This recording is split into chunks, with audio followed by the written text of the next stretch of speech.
Hello বন্ধুরা, welcome back to my বিকাশ লাইফস্টাইলে তোমাদের সুস্বাগতম। নিয়ে চলে এসেছি নতুন একটি সুন্দর ভিডিও। তোমরা সকলে কেমন আছো অবশ্যই জানিও, আর তোমাদের সকলের ভালোবাসাতে আমরা সবাই খুব ভালো আছি। তো আজকের ভিডিওতে কি হতে চলেছে তোমরা নিশ্চয়ই থাম্বনেল দেখে বুঝতেই পেরে গেছো। তো চলো দেখতে থাকো আজকে আমরা কি করে দিনটি কাটালাম। হ্যালো বন্ধুরা, গুড মর্নিং সবাইকে, শুভ সকাল। সকাল সকাল আমি স্নান করে রেডি হয়ে গেছি। জয় বাবা বলে না, তো আজকে শুভ সোমবার। তো এখন আমি যাব একটু পুজো দিতে, মানে বাড়িতে আর কি পুজো টুজো করে নিই, তারপর রান্নাবাড়ি করবো।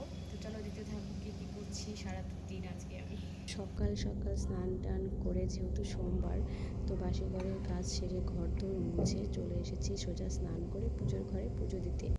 আর যেহেতু আজকে একটু স্পেশাল দিন, মানে বড়মশাইয়ের একটু জন্মদিন, তাই ভগবানের কাছে একটু প্রার্থনা করছিলাম, হে ভগবান তুমি ওকে সুস্থ রেখো, সুবুদ্ধি দিয়ে সৎ পথে নিয়ে চলে থেকো, আর সবাইকে নিয়ে যেন ভালো থাকতে পারে। তো পুজো টুজো সেরে চলে গেছিলাম ঝটপট করে রান্নাঘরে, যেহেতু অনেকটা লেট হয়ে গেছে। তো তাড়াতাড়ি করার জন্য আমি একটু বুদ্ধি খাটিয়ে ভাতের মধ্যে আমি আগেকার দিনের মতন সেই আলুটা দিয়ে দিয়েছি। যেহেতু সোমবার রান্না হবে পনিরের তরকারি, নিরামিষ কোনো অপশান তাছাড়া নেই। আর আমার মতন এরকম আগানোর জন্য কাজ, ভাতের মধ্যে আলু কে দিয়ে দাও সেটা আমাকে একটু জানিও। আর এদিকে আছে 5 রকমের ভাজা, পেঁপে সেদ্ধ আর পনিরের তরকারি। এই নিয়ে আমি রান্না স্টার্ট করে দিলাম। আর আমার বাবু সোনা দেখো এখানে বসে বসে একাই সে খেলছে, কারণ ও এখন জানে যে ওকে এখন কিছুক্ষণ একাই থাকতে হবে, একাই ওকে খেলতে হবে। আর ওর মা রান্না শেষ করে তবেই ওকে নিতে আসবে, তারপর ওকে স্নান করিয়ে একেবারে খাইয়ে দিয়ে ঘুম পাড়িয়ে দেবো। আর আমি এদিকে রান্না করছি। এই জন্যই তো বলি, কিছু আত্মীয় যখন এসে বলে জানো তো, যে কী এমন পোলাপান মানুষ করেছো যে মা বাবা ছাড়া কিছুই বোঝে না, কিছুই চেনে না। কি করে চিনবে তোমরাই বলো। যে ওর আছে তো সবাই, কিন্তু কি বলো তো, কখনো এমন হয় যখন দেখবে বাচ্চার মায়ের খুব কাজের চাপ, বাচ্চার মা সময় পাচ্ছে না বাচ্চাটাকে একটু সময় দেওয়ার মতন, একটু আগলে রাখার মতন, একটু খাওয়ানোর মতন, তখনই দেখবে কাছের মানুষগুলো একটু দূরে থেকে দেখে যে আমরা তাকে কি করে সামলাই বা কী করে সেই কাজগুলো করি। ওই যে বললাম না, আছে সবাই, শুধু দূরে থেকে দেখবে। আবার যখন তুমি দেখবে সময় নেবে ওর সঙ্গে সময় কাটাবে, তখন আবার সময় কাটাতে ঠিক দূরে চলে আসবে। যাই হোক, কথা বলতে বলতে আমার রান্না হয়ে গেল। আর আমার বড়মশাইকে আজকে প্রথমে থালা সাজিয়ে ওকে একটু খেতে দিলাম। আসলে সেরকম করে সময় হয় না, তো তাই ওকে আর সাজিয়ে দেওয়া হয় না। আর আমার বাবুর সোনাকে একটু দিয়েছিলাম লেবু খেতে। ওর রিয়াকশানটা জাস্ট দেখতে পাচ্ছ, ও কিন্তু খুব সুন্দর লেবু খেতে পারে। এটা হচ্ছে দুপুরবেলা ঘুম থেকে ওঠার একটু পরে ভিডিও, মানে দুপুরবেলা দুজনে আমরা আধা ঘন্টা 1 ঘন্টা মতো একটু ঘুমিয়ে নিয়েছিলাম, আর তারপরে ওকে একটু কলা খাওয়াচ্ছিলাম। আর ও নিজে থেকে খেতে চাইছিল, দেখো কাঁটা চামচ দিয়ে কি সুন্দর করে খাচ্ছিল। তারপর ওর জেঠুমা বাড়ি গেল একটু, আর আমি এদিকে আমার পার্সেলগুলো একটু দেখছিলাম, মানে ওর জন্য কিছু গিফট নিয়েছিলাম। বাইরে গিয়ে কিছু কেনা তো আমার দ্বারা হয় না, মানে আমি তো বাড়ি থেকে সেরকম বেরোই না, আর আমি এখানকার অনেক কিছুই চিনি না, রাস্তাঘাট বা কোন দোকানে কোনটা ভালো জিনিস। তাই বাড়ি বসে বসেই একটা ফ্লিপকার্ট থেকে নিয়েছি, একটা মিশো থেকে নিয়েছি। তো এই গিফটগুলো তোকে তো দেবো, এখনও দেওয়া হয়নি, একেবারে রাত্রেবেলা দেবো।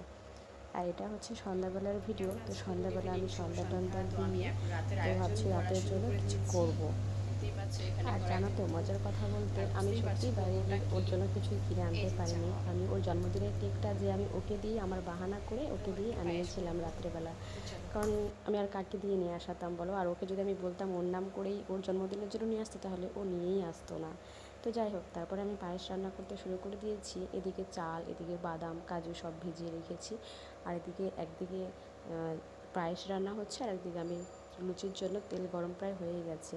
তাই এদিকে একাই এক হাতেই আমি লুচিটাকে বেলে নিচ্ছি, আবার এক হাতে পায়েসটাকে রান্না করছি, মানে দুটো কাজই একসঙ্গে আমি করছি আর কি। তো আমি একটু বেশি সারপ্রাইজ করতে ভালোবাসি, কারণ আমি কোনো কিছু আগে থেকে বলে কিছু করতে পারি না। আমি যেটা করি তারপরে করে সেটাকে আমি প্রেজেন্ট করি যে হ্যাঁ এটা আমি করেছি। আমার আগে থেকে কিছু বলে করাটা পছন্দ হয় না ঠিক তেমন। আর এই সময়টাতে আমার বাবুকে নিয়ে মানে ভীষণ একটু চাপ হয়ে যায়, তাই আমি ভীষণই তাড়াহুড়ো করছিলাম করার জন্য, যেন তাড়াতাড়ি কাজটা হয়ে যায়। কারণ ও এই সময়টাতে আমার কাছে থাকতে চায়, আমার সঙ্গে সময় কাটাতে চায়, কিন্তু ও এই সময়টা একা থাকতে চায় না। তবুও ওকে জোর করে কান্না করিয়ে, প্রচুর কান্নাও করেছিল, কান্না করিয়ে ওকে একখানে বসিয়ে রেখে ও হয়রান হয়ে গেছিলো বেচারাটা আমার। শুয়ে আছে দেখো রাগ করে। সত্যি কিছু বলার নেই। তারপরে তো আমি কোনো রকম তাড়াতাড়ি রান্নাবান্না সেরে রাতের খাবার খেয়ে আমরা একটু খাওয়ার সময় তো আজকে আবার বাবু কী জন্য জানে ঘুমায়নি, ও দেখো আমাদের সঙ্গে মজা করছে। তো তারপরে ওকে খাইয়ে দাইয়ে ঘুম পাড়িয়ে দিয়ে আমরা দুজনে এখানে একটু কথা বলছিলাম, দুজনে একটু সময় কাটাচ্ছিলাম, আর ওকে এই গিফটগুলো আমি দিচ্ছিলাম। তো তোমরা অবশ্যই একটু গিফটগুলো দেখবে আর কেমন হয়েছে অবশ্যই একটু জানাবে। ও তো ভীষণই খুশি, কারণ তার মধ্যে ও একটা গিফট দেখে নিয়েছে যে ওর জন্য একটা পার্সেল এসেছে, আর একটা গিফটও দেখতে পারিনি, তাই ওরও বেশ পছন্দ হয়েছে। আর তোমরাও বলো কেমন হয়েছে। আর আমার চ্যানেলটিকে অবশ্যই সাবস্ক্রাইব করে পাশে থেকো, ভালোবাসা দিয়ে তোমাদেরকেও অনেক অনেক ভালোবাসা রইলো। Tata, bye bye.